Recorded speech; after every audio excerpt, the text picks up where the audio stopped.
Good evening, everyone, and thank you for joining us for another lecture in our inaugural lecture series. I'm Josie Fraser.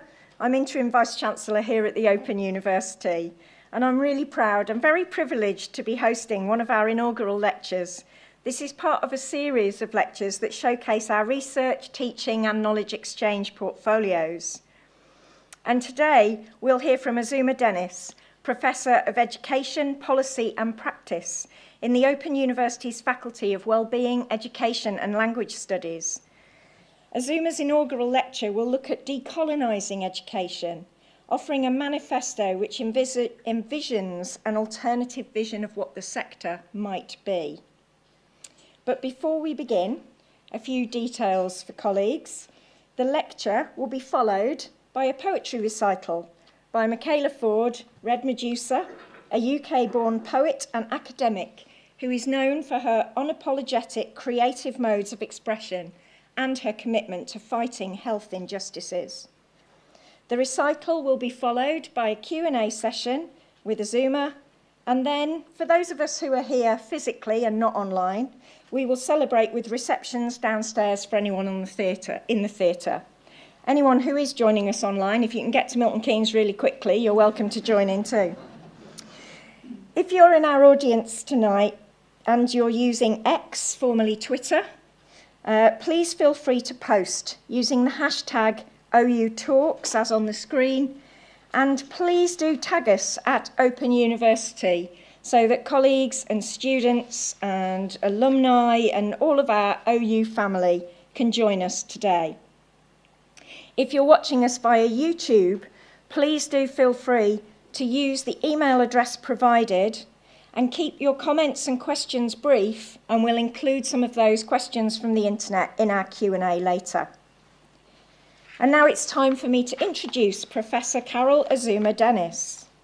Professor Dennis has worked in higher education since 2010 and is currently Director of Praxis, the Centre for Scholarship and Innovation in the Faculty of Wellbeing, Education and Language Studies.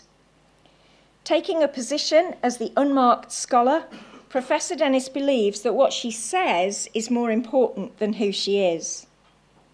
Azumah's research interests and areas of specialisation are post-16 policy and practice, leading for quality in vocational and teacher education, critical pedagogy and social justice. It now gives me great pleasure to introduce Professor Carol Azumah Dennis.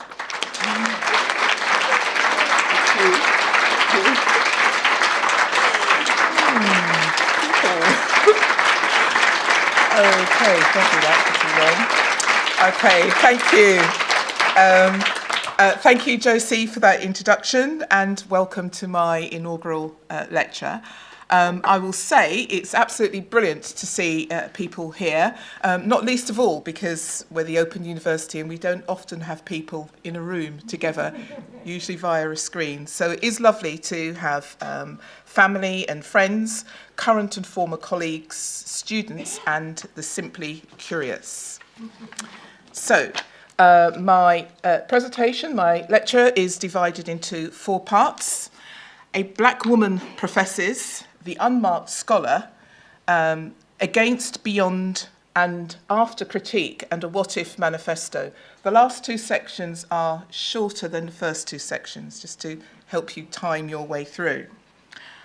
I am Dr. Carol Azumah Dennis, and from the 1st of November 2024, I'm a professor in education, policy and practice at the Open University, and I could not be more delighted. I have to confess.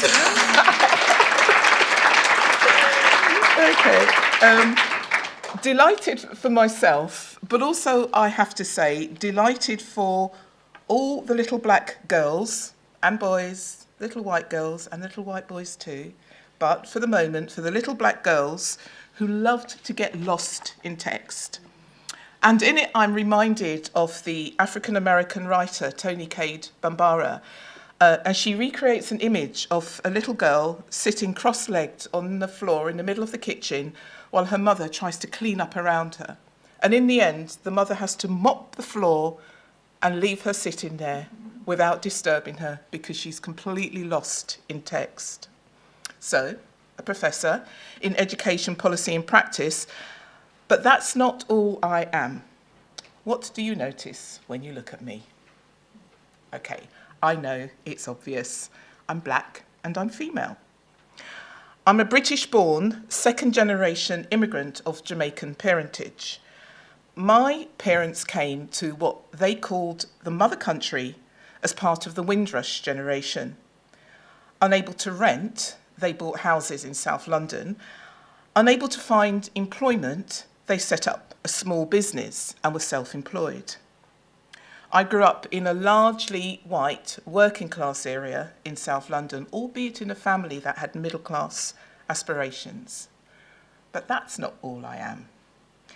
In a recent meeting, a colleague described me as a unicorn. Another colleague, Lorraine Jones, who I know is here somewhere, describes, oh, there you are, hi, describes people like me as a raisin in rice pudding. I prefer to align myself with Sarah Ahmed. And Sarah Ahmed, an anthropologist formerly based at Goldsmiths University, I confess to being something of a killjoy. A unicorn because I'm a rarity. There are 74 black women professors in the UK. Now, this is not part of what I want to say. And it's not part, it shouldn't be part of what I need to say. But actually, I really cannot celebrate my professorship without highlighting the context from which it emerges. I speak from a privileged position. Here I am, the Beryl Lecture Theatre at the Open University. I am, after all, a professor. And I'd love to just pat myself on the back and wave my professorship around. I'm a special human being. Out of 24,000 professors in the UK, 74 of us are black women. In 2017 to 2018, data published by Advance HE, the body responsible for equalities in UK higher education, reveals a really clear professorial hierarchy. 15% of white male academics are professors, and this compares to 6% for white female academics. So white male academics are more than twice as likely to be awarded a professorship in comparison to white women. But race makes a difference. It makes a material difference. And not just race, blackness is what makes a difference. 5% of black male academics are professors, which is reduced to just 2% for black women. Do I sound as if I'm having a bit of a moan? Well, I did confess to being a killjoy. And I am celebrating my professorship. I really, really am. And I would love to say that this professorship is a reflection of my complete brilliance. I admit that I feel brilliant. But that it's such a rare event is a reflection of something structural and systemic that happens within UKHE. I am a killjoy, and I have a responsibility. I have a responsibility to thank people who have helped me. Now, there are too many of them to mention. Okay, brackets. At this moment, I feel like I'm at the Oscars. Okay. I have to thank the Women in Higher Education Network and their activism through the 100 Black Women Professors programme. And were it not for that programme, I would still be pondering my professorship. I'd always intended to apply, but I wasn't in any particular hurry. And at the start of the programme, they asked a really clear question. 100 black women professors now. And if not now, when? I have to thank my lovely colleague, Liz Chamberlain, who isn't in the room, but I hope she's watching, if not now, at some point. Having achieved her professorship, she encouraged me to apply with the words, "You're operating in a professorial space, Azumah. You really should be applying." And then Karen Littleton, bless her, she read and reread my accompanying statement so many times. I could recite it in my sleep by the time it went from initial draft to final submission. I counted 22 drafts, and there were drafts in between that I didn't count. And she read every single one of them. And then I have to thank Eric the Great. Eric, our head of school. And I know that I can say this publicly. Eric Ade Chirama, professor in educational leadership and development, who from the moment I stepped foot into the OU, whenever a job came up or something came up, he'd tap me on the shoulder and say, Azumah, why don't you apply for that? Okay. Words are powerful. Words have power. Words create possibilities. Words create worlds of possibilities. Now, what is the opposite of a microaggression? I had to ask ChatGPT, and according to ChatGPT, it's a micro-affirmation. Liz, Wen, Eric, Karen, thank you for your micro-affirmations. They made a huge difference. Now, I also have to thank my executive dean, Klaus-Dieter Rosat. Now, I've got to admit, this is a bit embarrassing, okay? Because I consider it my role to offer senior managers absolutely nothing but scathing critique. But Klaus-Dieter is and remains a hero, and I'd really like to thank him for circumnavigating the racialised microaggression of a colleague. I think you all know those microaggressions, the sort of microaggression that says, don't get ideas above your station. I'm going to put a stop to that. She should have known better. Thank you, Klaus-Dieter. There's widespread and commonplace inequalities in HE. It might not be in the bones of the organisation. I know my colleagues do not have a racist bone in our body, but it's in the air that we breathe. And these inequalities affect academics striving towards professorship, but they also impact on students. And the experiences of black academics and the experiences of black students are synonymous. The fact that black students have lower continuation rates and are least likely to graduate with 2.1 when compared to their white peers must be read as part of a broader problem of race inequality that is structurally, historically, and systemically located. There should be more of us in this space. There would be more of us in this space. Our absence is not through a lack of dreaming. Data from the UK Parliament in 2023 evidenced that 50% of the UK's black population went to university at age 18. Tony Blair, we met your target. This compares to only 32% for our white counterparts, but only 9% of us go to the research-intensive institutions, and that's the lowest rate for all groups. Somewhere in the ivory tower, lost in digital space, there are black women and there are black students who should have been awarded a first, who should have been promoted, whose lives have changed course because having been through the required institutional processes to be awarded that first and to achieve that promotion, a person refused to acknowledge their accomplishment and demanded just that little bit more from them than was actually required or was actually asked for from their white counterparts. I'm really curious about those silenced and erased others, a curiosity expressed beautifully by Langston Hughes, the Harlem Renaissance poet, who, in 1951, asks, what happens to a dream deferred? Does it dry up like a raisin in the sun, or fester like a sore and then run? Does it stink like rotten meat, or crust and sugar over like a syrupy sweet? Maybe it just sags like a heavy load, or does it explode? But all of this is background. This is not what my inaugural lecture is about. What I want to talk about is education, policy, and practice. But everything is political, and every politics is simultaneously a macro politics and a micro politics. My personal biography is an analytical story. It connects personal troubles to public woes, the personal to the universal, the subjective to the objective, the private to the public. All are connected through imagination and story. My experience reveals the public embedded into the private. This life, this story, this experience manages to be achingly familiar while also being utterly unique. This story is mine, but it's not mine alone.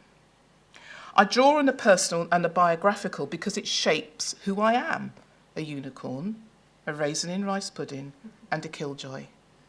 And being a unicorn, raisin in rice pudding, and a killjoy shapes what and how I know the world.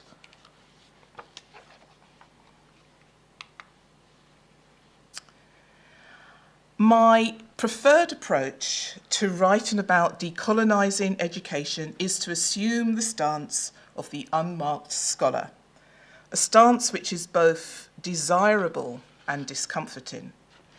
The unmarked scholar requires no introduction. He doesn't need to explain his appearance in a text. He requires no further markers and no qualification. What the unmarked scholar says is so much more important than who the unmarked scholar is. He speaks from that place which is no place, that place which is just there. But if such a position were ever possible, it's already been filled by some other body. I can try to speak as an unmarked scholar, but I'm accusatory. Sometimes I'm emotional, and I occupy the wrong body. I'm immediately recognised as not from a place of disembodied neutrality. I'm aligned to this or to that struggle, and my being there is strange. I am a stranger, and the meaning of my presence precedes me. The space of the unmarked scholar is a space of disembodied neutrality, a Cartesian space predicated on a fundamental difference between the human and the non-human, between the mental and the physical. It claims philosophy as a uniquely human experience and posits a distinction, and posits a set of problems that are distinctly human, independent of the crude physicality of culture, society, and history.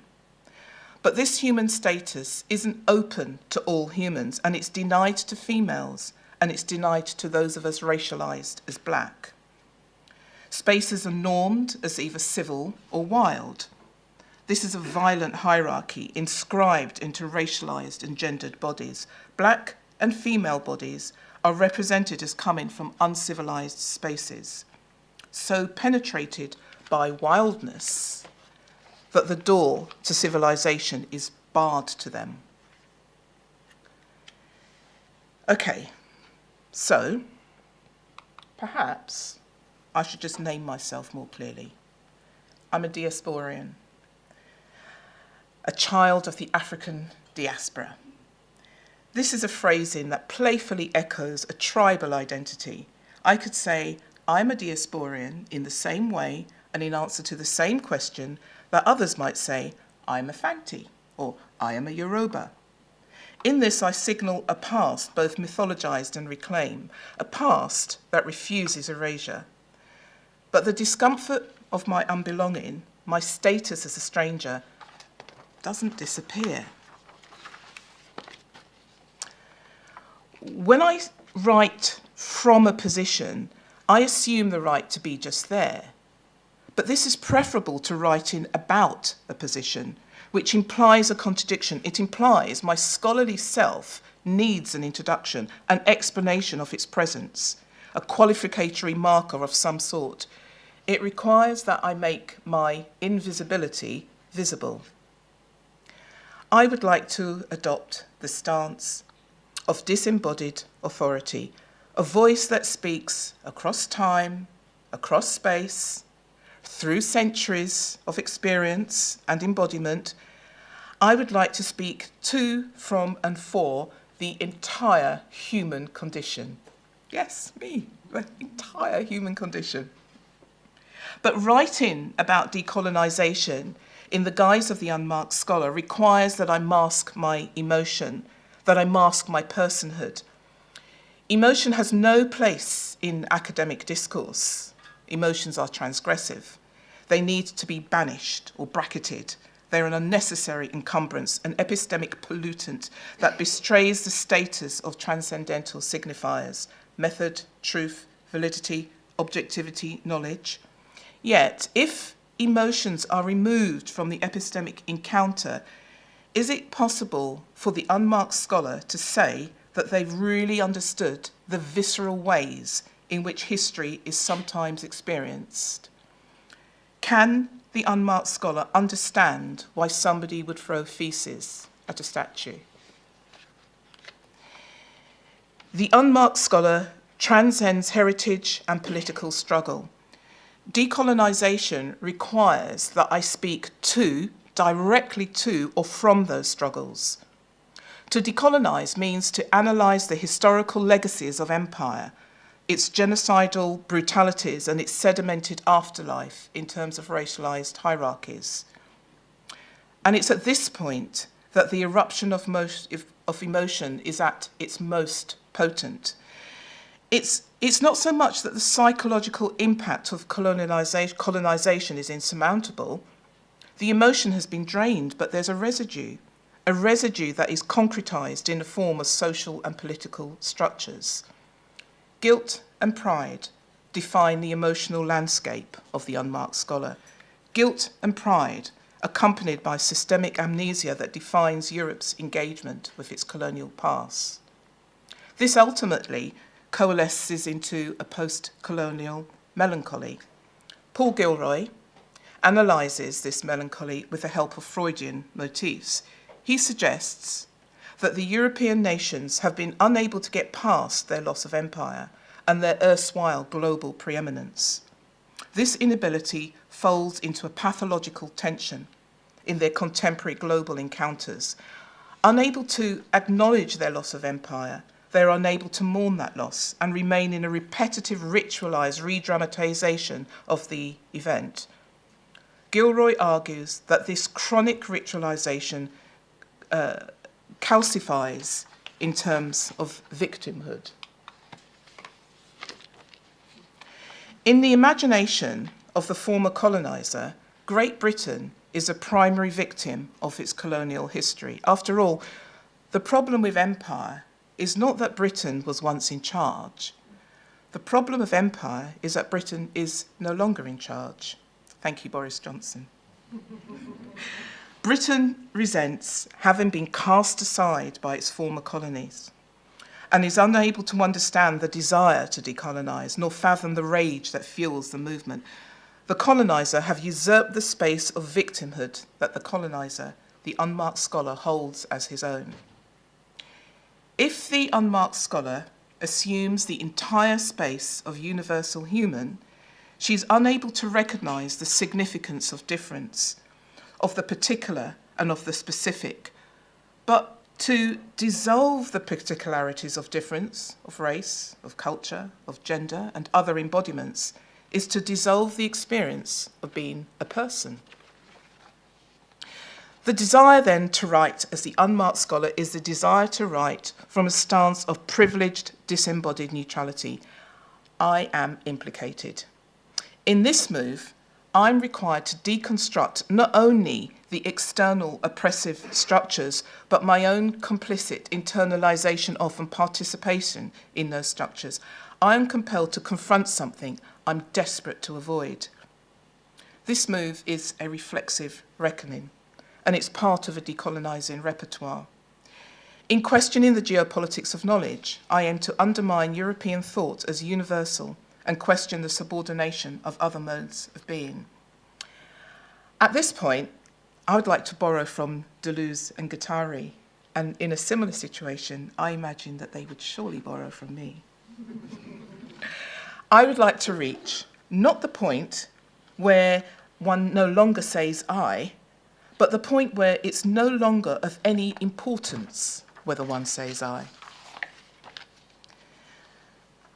Amidst the discomfort and the contradiction, I'd like to cite Moten and Hani, as they offer a far more dignified stance from which to speak. My unbelonging actively seeks the space of the undercommons. It's a space of self-organisation developed by the despised, the disconnected, the dispossessed. In the undercommons, I can write, I can speak, I can dance, and I can read poems with or without seeking approval.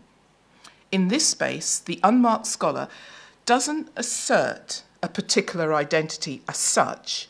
She instead locates and cultivates a location, a space from which to speak. She participates in an epistemic project that develops in Exodus with Nanny of the Maroons, in the hidden crevices of the university. In this space, she draws on the hegemonic university to develop a counter-hegemonic space, a subversity, subaltern in character, a subversive intervention into the conventional idea of the university. And it's from this site of knowledge production that I seek to decolonise. Okay. I return regularly to the Stuart Hall building. When we were all on campus in the olden days, before COVID-19, I sat in the Stuart Hall building. I had a desk and an office in the Stuart Hall building. And each time I crossed the threshold, I reminded of his aphorism of this Jamaican-born cultural historian and political activist who once worked at the Open University. According to Stuart Hall, the university is a critical institution or it's nothing. But in this, my third move, I begin to notice the limits of critique. It has, as Latour explains, run out of steam. There are two impulses that sit behind critique, both of which are dangerous: nihilism or naivety. Critique implies a sledgehammer. It dismantles, it destroys, it ridicules, it points to the absurdities and the contradictions. It breaks down structures that have held things in place. But what precisely does that accomplish? The sledgehammer of critique has ricocheted off the walls and turned itself back on the debunkers. Its own limitations have become exposed. Fine.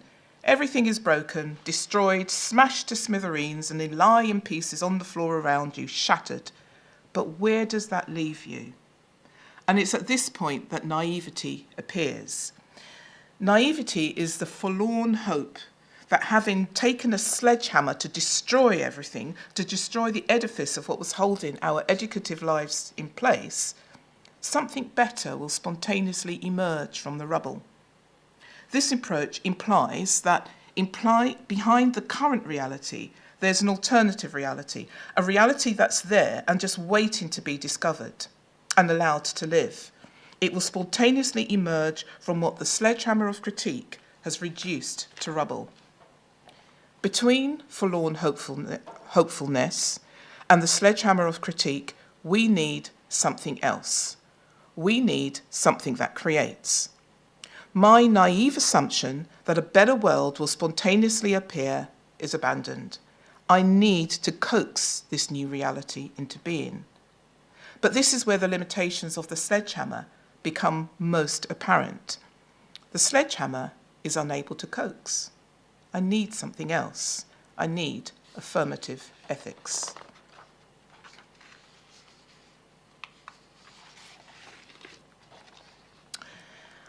I can do nothing but pay homage to Audre Lorde, philosopher, intersectional feminist, poet, and activist. But to think with a giant is to think beyond them and against them. And so I want to gently subvert Audre Lorde. The master's tools will not dismantle the master's house. Though, to be honest with you, I really like the idea of using them to do just that. But supposing I don't want to dismantle it, supposing finding it a heavy load, I just want it to explode. And then I want to use the debris from that explosion, along with anything else I can lay my hands on, to build our own houses.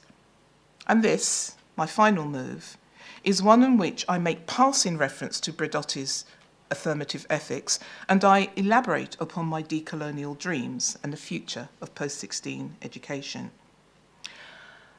A very brief note about method might be helpful here. I now write from a stance that speculates about the possible rather than simply describing the actual. In this frame, knowing is a form of transformative praxis, and rather than a process of representation. And entangled in this exploration is the ethical and the political implications of inquiry and their constitutive effects.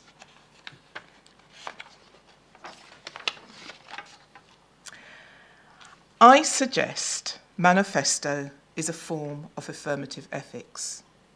A distinction, of course, has to be made between the most popularised form of manifesto, wheeled out every 5 years by men wearing shiny suits who make promises they had neither capacity nor intention of keeping. It's not that kind of manifesto. I prefer a notion of manifesto in the sense of a statement of principle, a mission statement, a declaration of intent, a prefigurative space that makes manifest through articulation and expression, to render perceptible a new order of ideas, an enactment of that which is called for.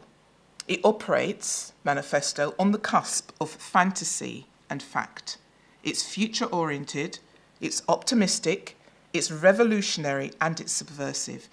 Each demand is like an incendiary lobbied into the colonial edifice of HE, a disturbance that has potential to explode.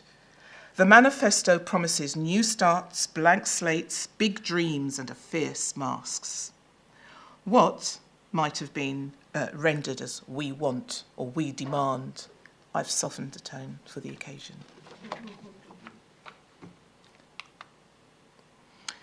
So, what if the purpose of post-16 education was to cultivate the ethical imagination?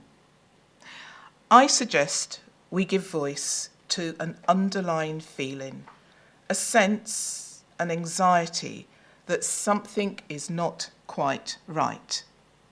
That the promise of more for less, that is, of getting more for less, of giving more for less, as a path to trickle-down abundance, has not been realised. We've been waiting. Should we just accept that it might not, as promised, happened? That this neoliberal fever that has held education in its thrall for the last 40 years has failed, or at least pursuing the 3 apocalyptic E's of efficiency, effectiveness, and economy has produced unhelpful absurdities. But I have to watch my tone.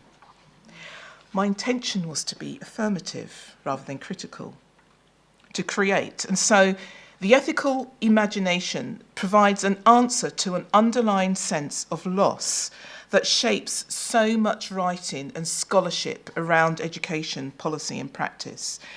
The ethical imagination is a defence against the neoliberal onslaught that leaves education in an impoverished state. Financially impoverished as, according to the Office for Students, in 2023 to 2024, 40% of HEIs are operating on a deficit. And it's envisaged that even after increases in student fees, alongside unwelcome and potentially self-harming cuts in the name of survival, that this number operating at a loss is expected to rise to 75%. Where, when, and how does this unrelenting drive for reduced costs leave us? Leave education? Is it possible that something is wrong? What the ethical imagination does here is remind us of who we are and why we're here. These are questions that the unrelenting drive for efficiency and effectiveness and economy are unable to ask, let alone answer. These are ethical questions written into the ontology of education. Should education be a public or a private good? Is the purpose of education to enable us to fulfill our slot in the labour market? Of course, having articulated an answer to these questions, an even more potent ethical dilemma appears. How do we get from here to there?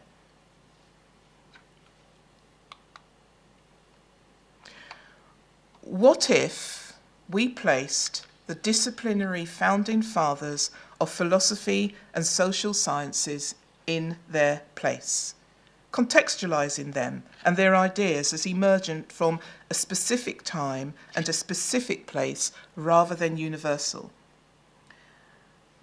I suggest that we assert with confidence and conviction that an equitable future for education is both possible and desirable. Can a refusal be affirmative? Because my starting point here is a refusal. The disciplinary founding fathers have taken the entire space of worthwhile scholarly contribution. They have, as Sylvia Wynter might say, overrepresented themselves. Assuming the right to speak for us all, they speak as if they were all.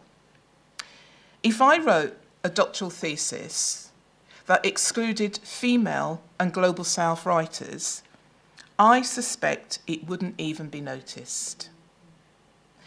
But if I wrote a thesis in the social sciences that didn't mention Weber, Marx, or Durkheim, I think it would be dismissed. The pillars of what counts as worthwhile knowledge may have very little acquaintance with other worlds, with non-European histories, but this doesn't compromise the quality of their work. Well, what if we simply refuse this?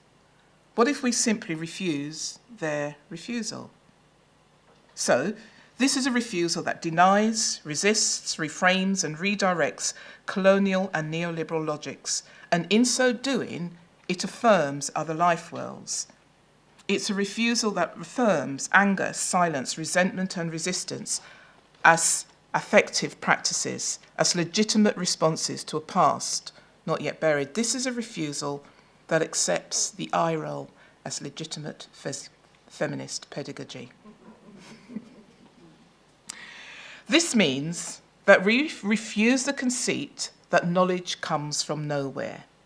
The founding fathers of contemporary sociology, who distinguished their subject from anthropology, premised on the basis that of European exceptionalism that have been exposed and found wanting. We no longer accept the belief that family and kinship or organisation are somehow fundamentally different depending on where they are located. The claim to a universal stance has been routed and categorically demonstrated as emergent from a very particular stance. One way to accomplish this refusal is to ensure that each time we introduce one of these founding fathers, we locate them. We anchor them in a specific time and a specific space, a specific social class and an associated set of interests, cultures and beliefs. In this way, we can make their silences clear. It is only when this anchoring is made clear that we can understand why the classical sociologist the classical sociologist Talcott Parsons could account for modernity without mentioning slavery. But other sociologists, African-American sociologists like Du Bois, could only write about modernity by keeping it firmly in view. When they are located within their ethnographic context, raced, gendered, classed, geolocated, historicised, their worldview becomes apparent. Contextualisation is decolonial exposure. De Santos points out that Ibn Khaldun is a foundational sociologist. His key concepts were read and mimicked by Durkheim without acknowledgement. Perhaps we can accept that it was context that made it difficult for a 19th century European, like Durkheim, to cite a 14th century African Muslim. This cognitive injustice is laid bare only when context is explored and explained more fully. Okay, well look.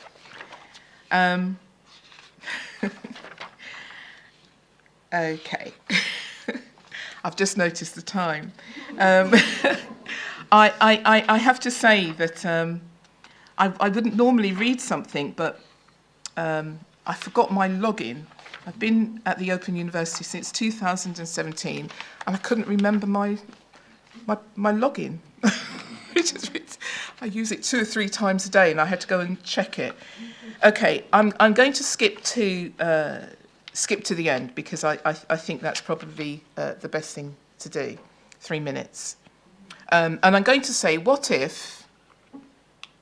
No, I'm going to do that. Okay, no, I don't want you to read that yet. Okay, what if we enacted post-16 education in which the voices of policymakers, professionals and students engaged in mutually productive dialogue?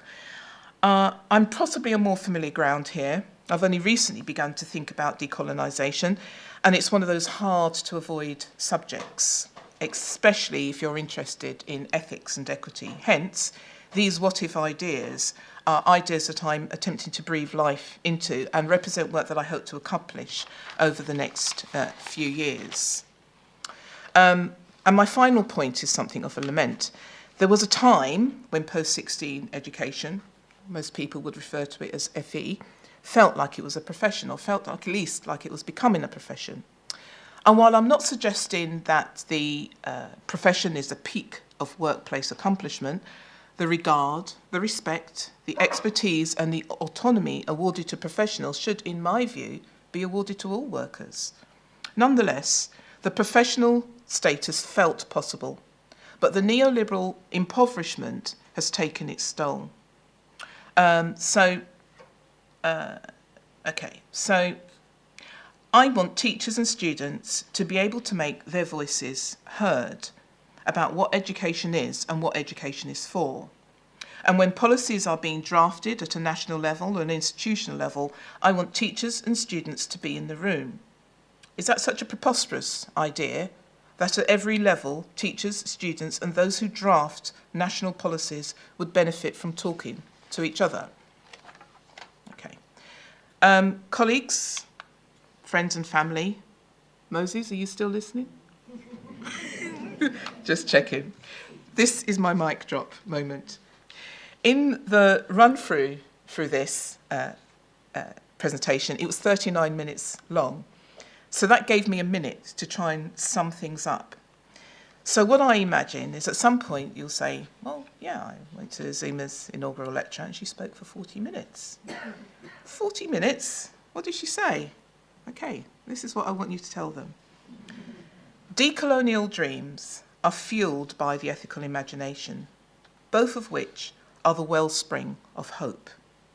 None of this is possible without embracing other epistemes, in this case, creative ways of knowing. And so we circle back to the imagination, from the root to the source. Imagination creates the possibility of worlds unseen. And poetry is a necessity to help us imagine ourselves into this world and dance around in it for a little while. In the words of Audre Lorde, poetry is not a luxury, it's a vital necessity for our existence. It forms the quality of light within which we predicate our hopes and our dreams towards survival and change, first made into language, then into ideas, and then into more tangible action. Poetry is the way we give name to the nameless so that it can be thought. And with that, it's my enormous pleasure to introduce you to Michaela Ford, a poet and a PhD candidate, also known as Red Medusa. Red Medusa will offer a few poems as a palate cleanser between the lecture and the Q&A.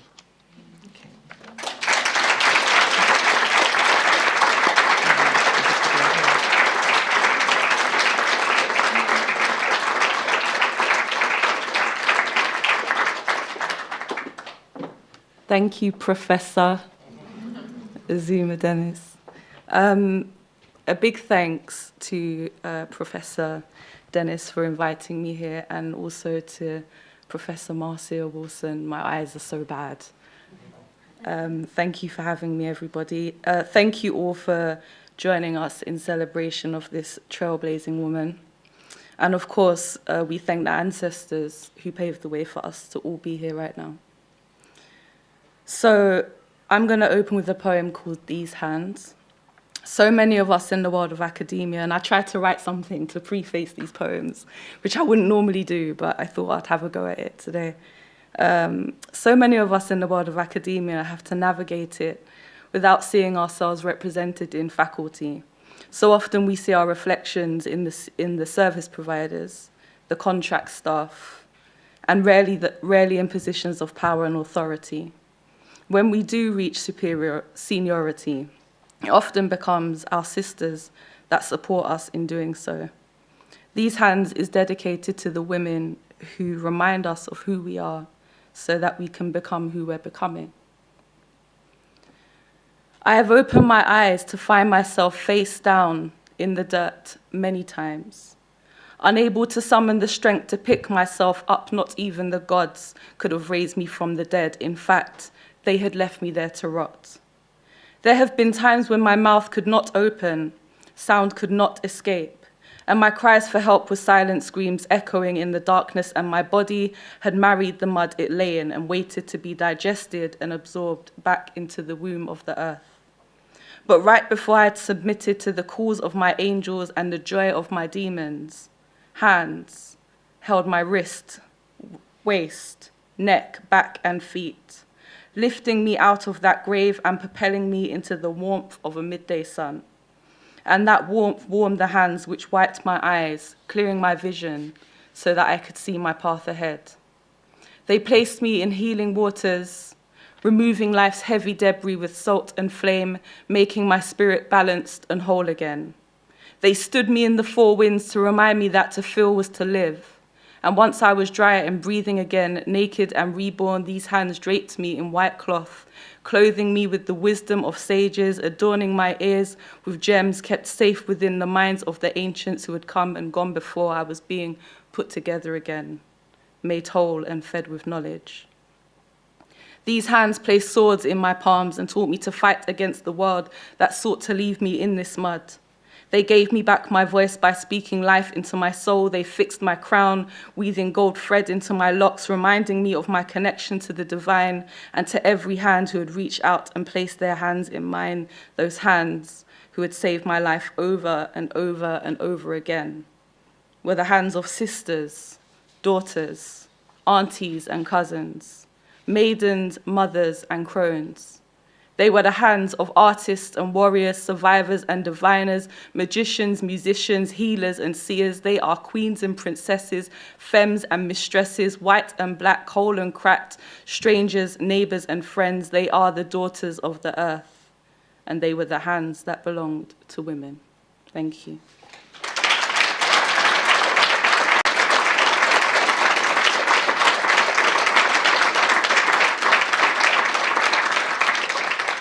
Thank you. My next poem is called Asterisk. Asterisk comes from the late Middle English via Greek asteriskos, meaning small star, often used to denote a footnote. Today I share this piece as a reminder that our presence in academia as Black women and our achievements such as Azumah's are not to be footnoted. We are not small stars. We are not asterisks. I am not an asterisk, an afterthought, something other that's a little bit too different. I'm not a blank space on the form where my black is not the norm, the spaces between B, A, M, and E, an ethnicity with no name. I am not an asterisk, I am not a by the way, or another way to say that I do not fit into your prescribed divisive ideals of supremacy. I am not an outlier. I cannot be placed outside of anything. If anything, I am the all in everything. I am that which you say does not exist. I am not an asterisk. I am not the acceptable black face that proves your organisation is not racist, nor a get-out clause to meet the quota. I am not your equal opportunities promoter. I am not your poster girl for how much you say you help the poor or the blacks or the browns. I am not your one black friend. I am not your office clown. I am not your foot in the door to black culture. My presence does not give you permission to speak to me in patois. I cannot be summed up in biro, a boring white box ticked.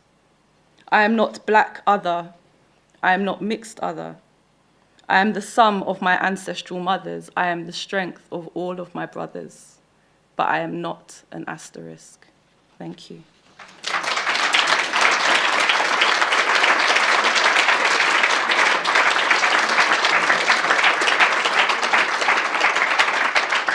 Thank you. And to end, I'm going to share a new piece which I wrote specifically for you, Azumah, and this occasion. It's a piece that speaks to the roots, to our roots as the mothers of civilization, the first storytellers and pioneers. And it looks forward to the reimagining of a future where black women professors, such as Azumah and such as my mentor, Marcia, down there, are not the exception, but the rule. We each arrive as once-in-a-lifetime spectacles, summoned souls of sisters thousands of years old. We are the bones of our griots, strung together by stories, announcing our arrival through rattling jaws, our journeys etched into history as song, dance, and poem. We've created diamonds of the rubbish and the ruin, forged rubies in the furnaces of fury. Go scatter our ashes on barren land and witness emerald greens emerge from the earth, seeding life and liberty. Still, like dust, we rise. We are the rose that goes from concrete, pushing back against the dirt of dispossession, bridging false divides, speaking truth to power despite demands for our silence. We insist on being alive. We persist, resist, and thrive. For we are living rivers of rebels' milk spilling from the warrior's breast. We fuel the unfettered defiance of those the oppressor seeks to oppress, the dream of freedom, the uncaged bird, the song that can't be unsung. Where we are one, we will be many. Where we are one, we will be many, because out of many come one. Thank you very much.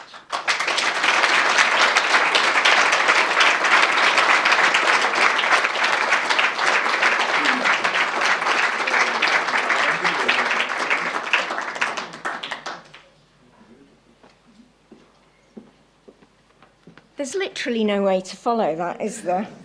Thank you so much, Michaela Ford, Red Medusa, new favourite poet, for an absolutely fabulous recital. And so fantastic to have that following Azumah's brilliant lecture.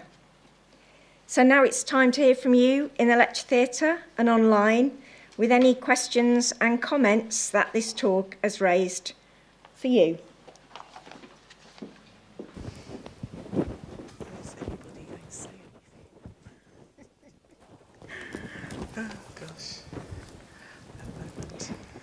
We've got some roving mics, so let's start over here. Okay, I'm going to keep it short, actually. Can we decolonise if we're still in it, in that sense? As a historian, we often talk about colonialism as if it's over. So this idea of decolonisation, it's this fixed idea that we're decolonising something but the violence is still happening. So in that sense, can we decolonise something when the violence is still going on? I guess intellectually, spiritually, physically, in areas like Palestine, for example, and university involvement within that. So can we decolonise anything if the violence is still happening? I think that's a reasonable question, but I would almost say, well, what do we then say? Do we say, OK, we accept the colony and we'll live within it, happily or unhappily? I think that we have no choice but to aim at decolonisation, remembering that the struggle against decolonisation happened from the first moment the first moment somebody stepped foot and attempted, started that process of colonisation. It's not something that we're just doing now, something that we've continued and have always been doing. And I think it's something that we continue to do. And of course, I am very mindful, as we would know, that it's easy to talk about decolonisation, of just sort of, getting the right kind of literature or thinking about things in the right kind of way. It's a physical struggle, and it's a land struggle, and I wouldn't want to undermine or pretend it's anything other than that. But yes, I think is the answer to your question. Yes, we can, and yes, we must. Thank you. Great question. Thank you. For those of you who are online, please don't forget to use the email on the slide, and we can take some questions from our online audience too. I think I saw another hand up, didn't I, in the room? I'm just looking around. I can't remember where I spotted it now. Have we got an online question to go to? No, lots of love online, but not questions. Lots of hearts and hands. Well, the nice thing when I can't spot the hand up that I spotted earlier, is I get to ask one, so that's always good. Azumah, one of the things I'm really interested in is, in your work as a scholar, you're taking some really interesting critical perspectives about the social sciences, about how we present it. Can you talk a bit about how you translate some of that work and that thinking that you described so well into your lecture into the sort of practical teaching that you're involved with here, and how that translates for our students? Yeah. Okay. I mean, I guess the starting point for that would be putting those founding fathers in their place, so contextualising them, and not allowing us to assume that these voices are the only voices and these perspectives are the only legitimate perspectives, and any other perspective is just automatically to not be trusted and not be taken seriously, to acknowledge the existence of radically different worldviews, and to explore those worldviews seriously and look at what they imply. The person who I cited, and I'm sure I did cite him, Ibn Khaled. I mean, I did sociology. I did it at school, and I did it. My degree, if I have a discipline, is in sociology. I studied Durkheim for years, but I'd never actually heard of him. And that when you look at his ideas, they very much predate exactly what Durkheim was saying. And it just seems to me really worrying that there are these people who are doing this work, who are doing this thinking, and are completely ignored, completely erased. And actually, we talked about history in real time. We're seeing that happen now, aren't we, in the States, where somebody's going through websites and deleting people as much as they can. This is what happened, and this is what is happening. And I think we've got to say, no, you're not going to do that. So yes, I do think it is a very deliberate exploration. One of the bits I cut out, which is a conversation I had with Jenny. Hi, Jenny. I think we both were talking about citational politics, and I think we both agreed that we had a real thirst for reading black writers, black women writers, to reading women writers, to reading this work. But we also agreed that we tended to do it almost as if it was this parallel personal project that went on outside of our formal academic work.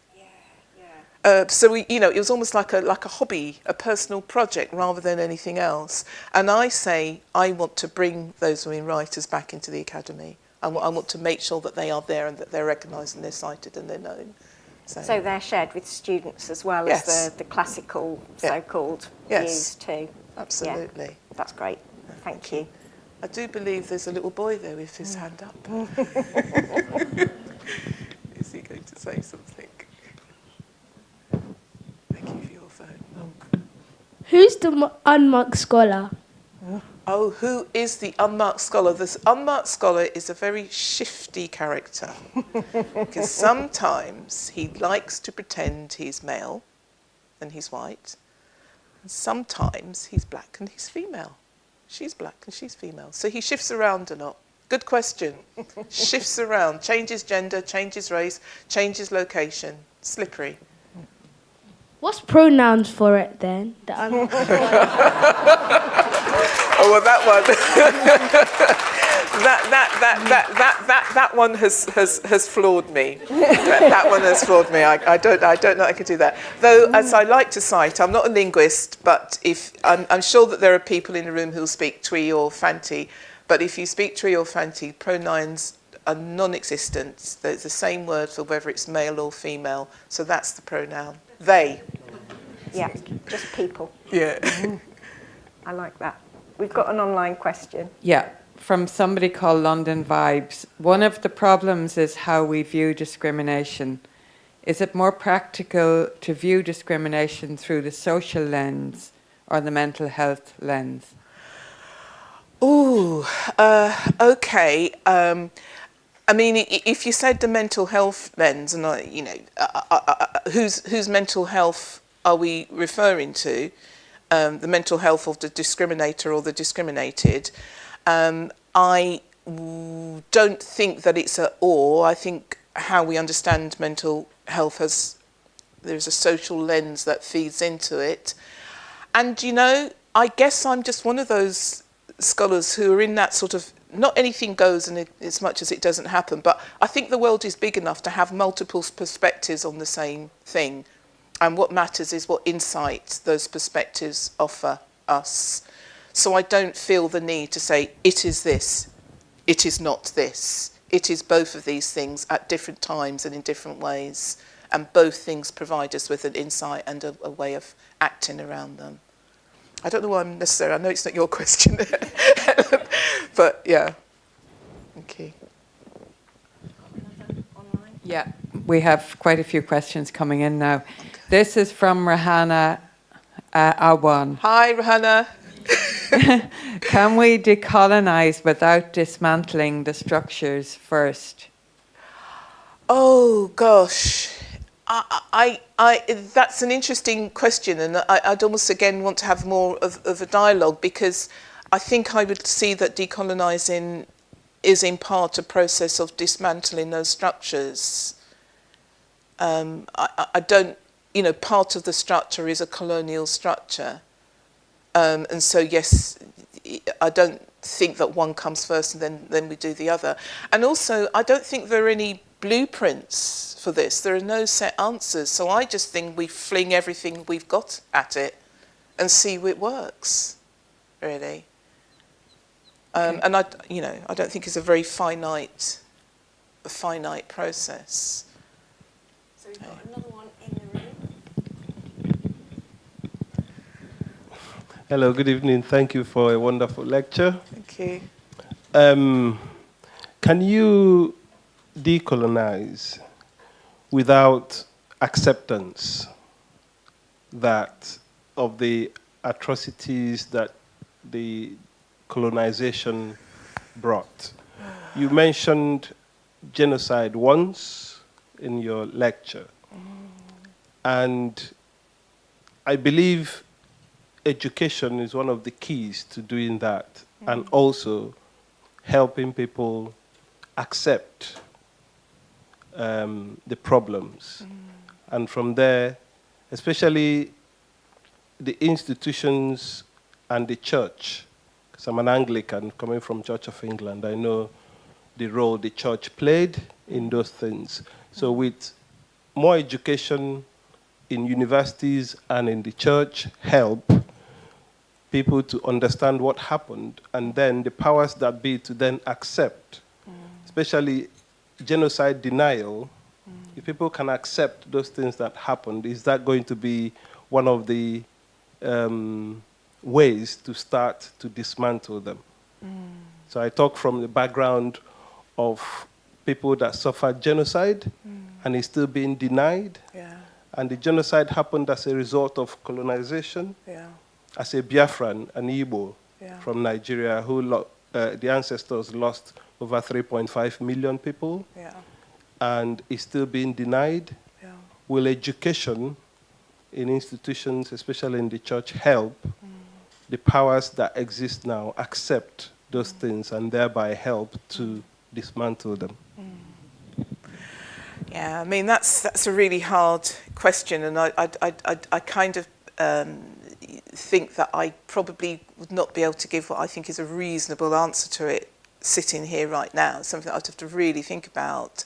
My instinctive reaction to it is that part of decolonisation is elaborating upon tracing, writing, recording those histories and those current experiences, and making sure that the contours of them are clearly understood and documented and undeniable. But, you know, I also think that we have no choice but to acknowledge that there are people who will never, never, never, never, ever accept it. And I don't think we can wait for them to be convinced before we pursue the things that we need and want to pursue. And yes, I mean, you know, there is a reason why we work in education rather than selling insurance or cars. I mean, you know, working in education implies a certain sort of commitment to a certain kind of world, and while there are lots of differences, I'm sure that there are also lots of things that we all agree on. And you know, one of them is that we want to come to an equitable understanding of the world and an accurate account of history. And I think those histories are there and they are evidenced. But, you know, somebody says the moon is made out of cheese. What are you going to do? You're not going to sit and argue with them. And just do something else. You know, but yeah, I understand that. I understand that question. Another one in the room. Okay. And then one online. Hi. Sorry Hi. to take completely different direction. I'm interested to hear what you would suggest. You say in one of your what-if questions, the dialogue between professionals and students, a productive dialogue. Yes. What are some of the ways that you would suggest? How do we start that? Okay. I come from, I'm a teacher, educationalist, and I see the reality on the ground. Yeah. So I'd love to hear what your ideas are around starting such a dialogue. Yeah, lovely. You're asking me a very practical question, aren't you? which is fair enough. And I don't know that I'm necessarily at this point sort of thinking about that as a practical step 1, step 2, step 3 thing. I just know that it's a principle and something that I think should be adopted. And what it reminds me of is certainly work that I think I've done. And you've got this beautiful policy edifice. This person spent years and years promoting a particular view of policy. It actually was adult literacy, all about skills, all about employment, all about getting jobs. And then you sit and you talk to students. And you say, well, why are you coming to this class? And they'll say, well, yeah, I like being with people. I just want to, so how they talk about what this educational experience is doing for them is completely different to how the policy is set up. Utterly different, completely different perspective. And I kind of think it almost doesn't matter what that policymaker says. They can say what they want. That person has a reason for being in that class and doing that programme. And it seems to me it would be beneficial if we set up systems and structures and approaches in which those two people could talk to each other. As you know, and that's it really. I mean, and sometimes I kind of think if it were ever possible that kind of commitment and understanding was there, then we would then in that moment be able to create the systems that allow it. But actually, I know that this is somewhere on the cusp between fact and fantasy, and that's just something that I'll need to work through at some point. But I think the principle is that dialogue is helpful. I think particularly with policy, and particularly with policy in FE, which is much more of my background, there is a sense that what teachers have to say is just utterly irrelevant. They're not, they're there as conduits through which we deliver this policy. And I think that's not helpful. Yeah. Thank you. Hi. And next. Hi, Professor. Hi, Seth. I'm conscious that between you and Marcia, we've taken up a huge percentage of the UK's black female professors. So I'm just soaking up the moment right now. There is space. There is space. Let them Kind of a you and Josie's question, I think, maybe. Why does it take us as an institution so long to get to this stage? And are we now going to open up the floodgates, be inundated with black female professors, stepping on them everywhere we go at the university? We are going to be inundated. Well, not perhaps I know that there will be, well, I hope that I'm wrong, and no one has yet corrected me in saying this, but I think that I'm the second black woman professor that the OU has promoted. And I've got to say, I find that really shocking. Not shocking because, I mean, come on. do you know, come on. It's quite shocking. But the last person I think was someone called Anne Phoenix, and I think it's about 21 years ago. And I suppose if I think anything at all, I love the OU and I love working here. I really do. And I'm not saying that just to be, because Josie's sitting here or something like that. You know, no, I love working at the OU. It feels like a home, a professional home. And that's quite a strong feeling. But if I said anything that I wanted to accomplish, maybe I shouldn't say it out loud, maybe, saying the quiet bit out loud. But I think that there is a kind of complacency at the OU. We are open to people, places, ideas, and that is a genuine commitment. But I think that it could do with a bit of a poke and a bit of a challenge. And I know that when I thanked Klaus Dieter for getting around microaggressions, that was a very real, specific incident that I'm talking about. And coming from, people will talk about equity, but do this other thing, and you think, well, how are those two things consistent?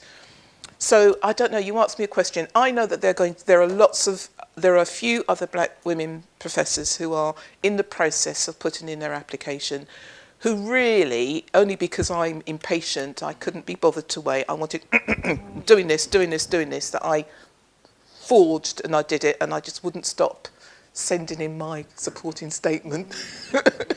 So they had no choice. They probably thought, oh God, it's Azumah again. Let's just get this one through. But there are other black women who will be there very, very soon. It's not going to be another 21 years, that much I know. And hopefully 2 or 3. I can think of 2 immediately. I won't embarrass them by saying the name because that's not fair. Okay, that should have been Josie's question, really. Sorry, I don't know. Well, it is your night, but I can't resist chipping in. I hope we're opening the floodgates, Sass. I mean, that's what we would like to think we're doing.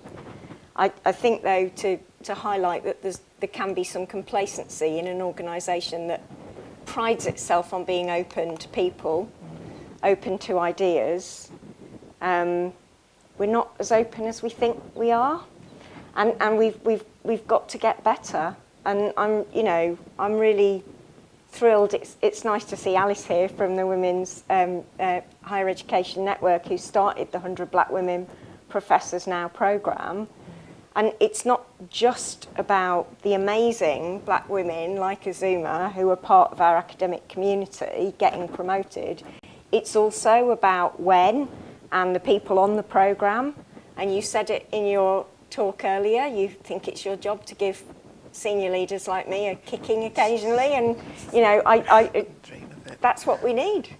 That's what we need.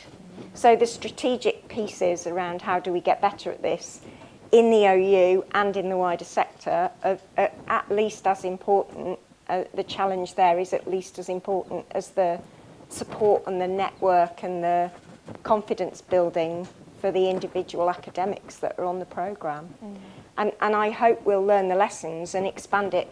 It's not just about the academic community, brilliant as it is to see women professors up here. It's wider, it's across the whole university and all of our staff and students feeling that they have every opportunity to fulfil their potential here. Maybe as we may start back to that same dialogue between professionals and students that you were talking about.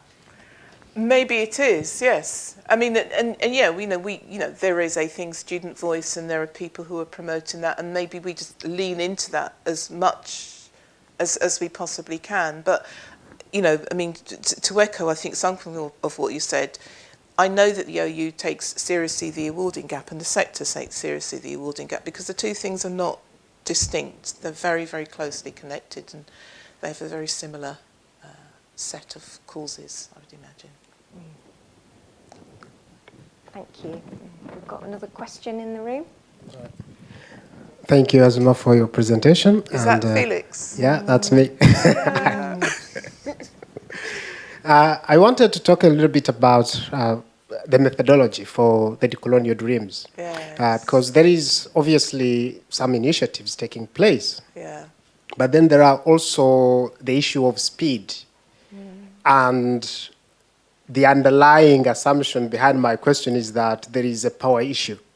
And your critique of the sledgehammer, if I may say, suggests that we have to coax those with power in a way that enables those who don't have it to gain certain opportunities. You talked about the students who are not getting a first or a 2.1 because someone is expecting them to have that little bit more than they wouldn't expect from others. And that is an issue of power, as far as I'm concerned. So how do we get people to give up some of their power, or at least exercise it ethically? You talked about ethics.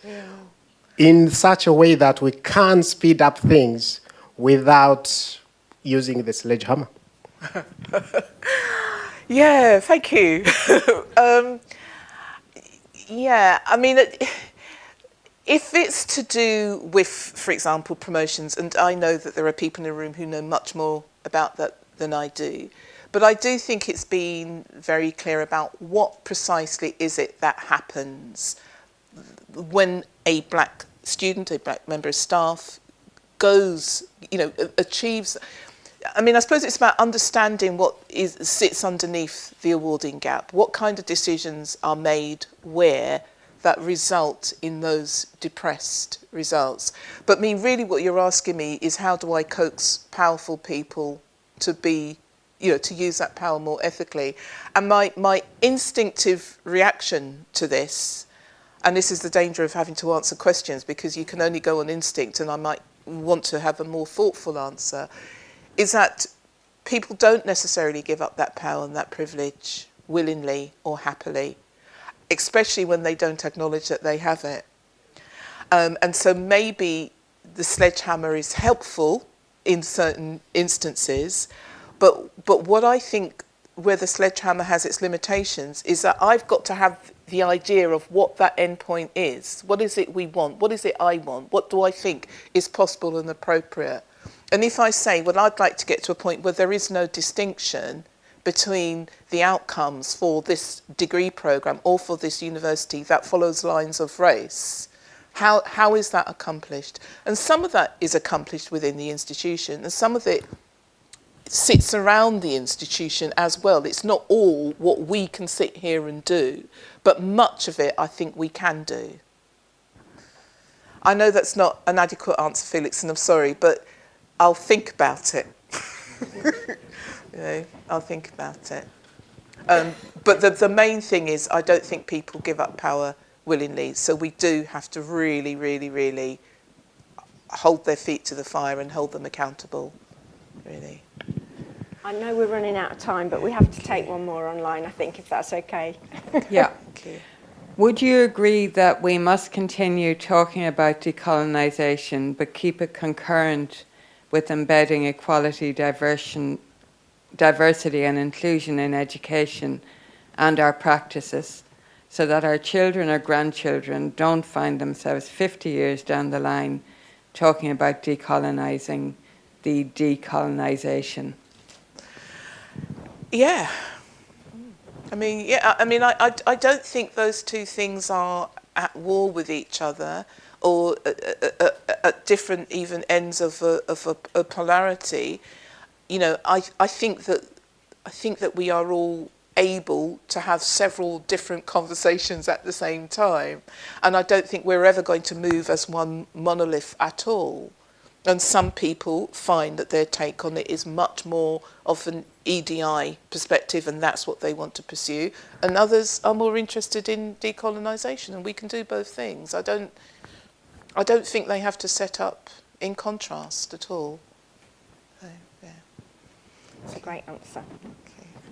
And a concise one, which means I can abide by the signal to wrap up. Okay, brilliant. Thank you, Azumah, for yeah. an absolutely superb lecture. Really enjoyed it. For those of you in the room and online, we strive to continually improve our inaugural lectures and how they work. We welcome your feedback in how we shape the series. So please do complete the feedback form, which we'll send out after today's event. And this also gives me a chance to just put up a bit of a trailer, maybe, for our next inaugural lecture, which will be by Professor Joan Simons, who I can see in the audience today, getting ready. Great to see you, Joan. She's the Head of School for Health, Wellbeing and Social Care, also in the Faculty of Wellbeing, Education and Language Studies, like Azumah, here at the OU. And her inaugural lecture will be on the topic of empowerment and engagement in education and care, transforming lives through supportive practices. So hopefully we will see some of you there on Thursday, the 12th of June at 5:30 p.m. And you'll find details of that on the OU Research website soon, where you can register. All that remains for us to say is thank you so much for joining us today and for always supporting the OU. And for those of us that are here live and in person, it's time to celebrate with Azumah, so please do join us downstairs for a drink. Thank you. Thanks, everyone. Brilliant. Lovely to see people. Thank you. Excellent. Thank you. You were superb. Oh, Thank you. that's brilliant. Lovely. Lovely to see you.